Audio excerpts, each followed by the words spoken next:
I want to take this for granted. I remember on taps, I was laying there in bed, and I'm really, everyone knows you have a dream. And we all dream about what we want or what we want our life to be. This is my dream, this is my passion. And suddenly I'm on taps.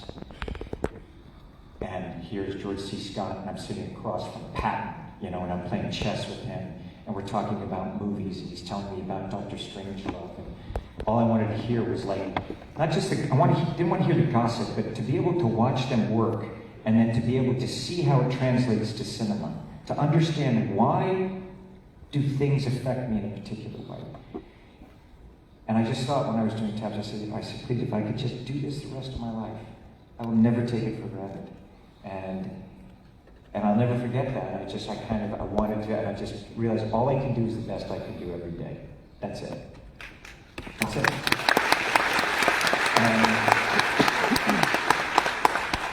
And I thought I want to make movies for audiences. If you look at my movies are for, I love the team of creating something together. That it's a group, it's this wonderful communication of all these characters and all these things and this wonderful story that we're trying to create. And that's what I wanted. And I'm lucky because I got to work with, all of a sudden here I am, there's George C. Scott. And hearing him talk about movies and cinema, and I've worked with incredible, not only extraordinary directors that you all know, but I want you to know extraordinary crew members also. Incredible cinematographers and editors and producers. As a young man to be able to work with Jerry Bruckheimer and Don Simpson at a time, and Tony Scott that I would like to mention also, and his brother Ridley Scott, and to be able to see these masters that were able to paint with cinema. And we're very, I have to say the thing is that when I think of some of the things, I was I don't know, precocious, cocky, I don't know what, but I was very much interested in always being involved and learning and trying to understand what that person likes about performance. And I started to realize when you talk to actors and you see actors, they all have different ideas of story, they all have different ideas of performance.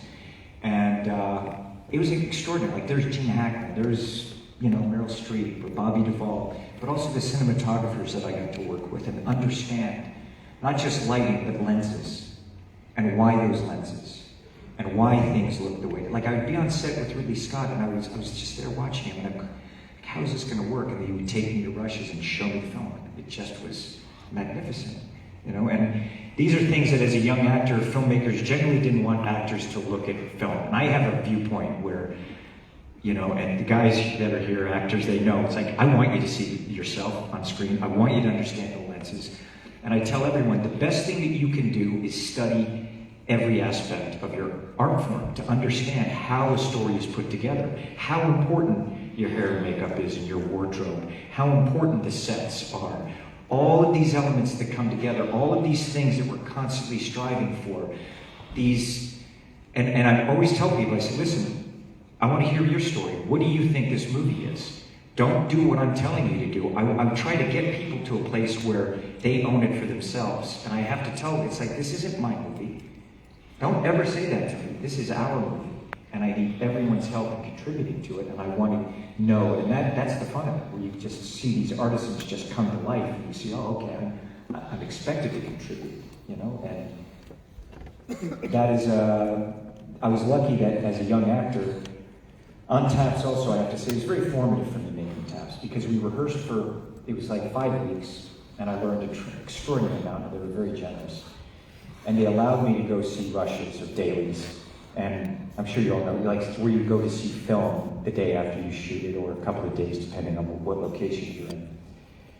And I was working, and the director, Harold Becker, and Stanley Jaffe, the producer at that time, said, look, we know you're interested in film. I was bugging Owen Royce from the cinematographer. I was looking at lights. And I'm just trying to absorb it. And as time went on, I actually look back on those conversations, and I have greater understanding. What it's like.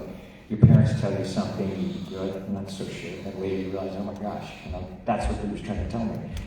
And he took me and he sat me in front. He goes, I'm going to show you takes from the movie. And you're probably not going to like the way you look, maybe, and you're not going to like the way you sound. He said, but just try to look at these takes like you're the audience. And I'm like, okay. And I went in and I kept that viewpoint for the rest of my life. So when I'm looking at a movie, and I understood, like I looked at the lens and I was asking, what, you know, later I'd say, what lens and what lighting and how, and he showed me and he said, and these takes are in the movie. This is going to be in the film, and they were. And he showed me other actors' performances, that these are going to be in the movie. And it was great because I got to see George C. Scott act, and then I got to see the lens. And I was like, it was interesting because I realized like where I was standing in different places, the lighting communicated different ideas. The lighting, how it contributed to that, the wardrobe, how it contributed to that, and also his performance, and also the different takes and seeing him explore a character on screen. So all of these things, it was just this constant lifelong progression that hasn't ended. I mean, I'm still learning, I'm still exploring, I'm still trying to take this art form and push it into a way that where I can, you know, deliver what we have with Top Gun Maverick, you know, with the kind of things visually that we're able to do.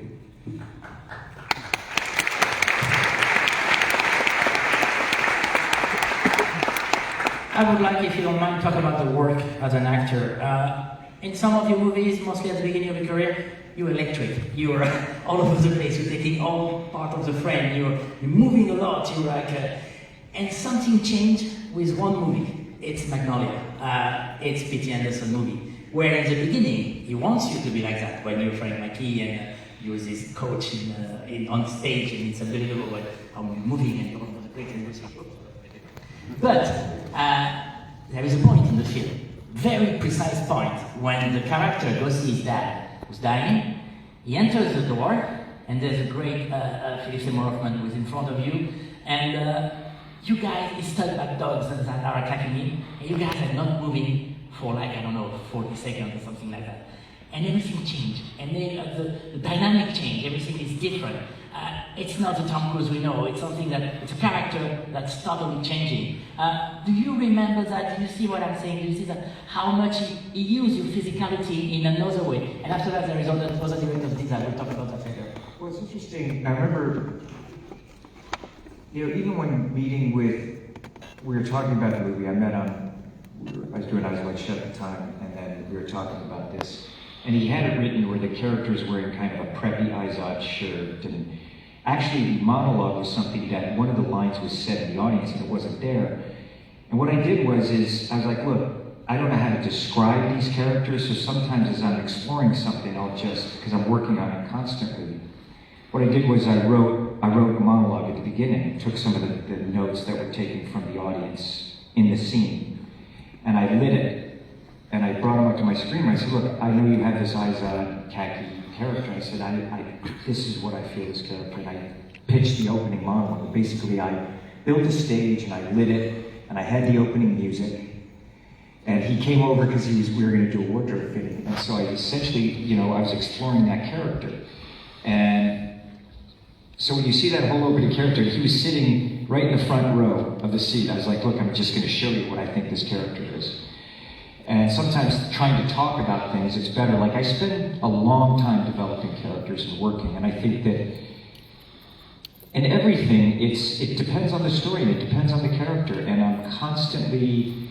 I go from that point of view. And there is a physicality with characters. I think with all actors, whether there's movement or no movement, there's a physical presence and a physicality to everything. And of course, I bring those things. Like when you look at, as I said, Buster Keaton, Harold Lloyd, or Gene Kelly, these guys that, with motion, how you can tell a story, and with stillness you can tell a story. And it just depends on what the movie is, and where we are, and where it's taking us, really. I mean, I remember all the moments I have a thing where I remember every take. I remember, it's just a thing with me, and I know the lens, I know the takes, I know as we're going through it. So yes, I remember everything. I remember everything. It's wild seeing this reel, by the way. It's like your life in 10 minutes. It's very tricky. Another scene I want to talk to you about, it's in Eyes Wide Shut when Nicole is telling you about the naval officer. you're in the bed, you have no shirt on, you don't move a muscle. I mean, every word she says is like a bullet. She's shooting at you and you do not move a muscle. Is it correct? Did they tell you do not move? How does that? No, what happened was we shot that scene many times. We rewrote it many times. Oh yeah, no, but even before, because we were finding the tone, so there was the whole scene when when you think with Stanley, it was like, what was wonderful is Stanley, as he was lighting, he would light the scenes and I would come in and we'd kind of talk about the lighting and take me through it, and then I would go and look at it on a chem together in the morning. We'd look at the rushes, I'd go in and I'd look at the frames and kind of looking at what he was going for. And we spent a lot of time talking about different lighting and lenses and the tone that he wanted in the movie. One that was, he wanted it, and you could feel it in the film, it's just unsettling without it being, in his own kind of style, and it was something that we had to discover. And it was just something that as we went through the scene and we shot it and it wasn't right, and we shot a whole different kinds of performance and it wasn't right, and it was just something that Stanley, Nick, and I discovered. Everything just came down to that, and you just find it, and you just know when it's right. All of us, it's an exploration. With cinema, is something that, the kind of preparation is everything. Even if you throw it away, it doesn't matter. You're preparing for something on camera that is immediate, is live. And everything I'm looking for, it's like, I don't want people to see the work behind it.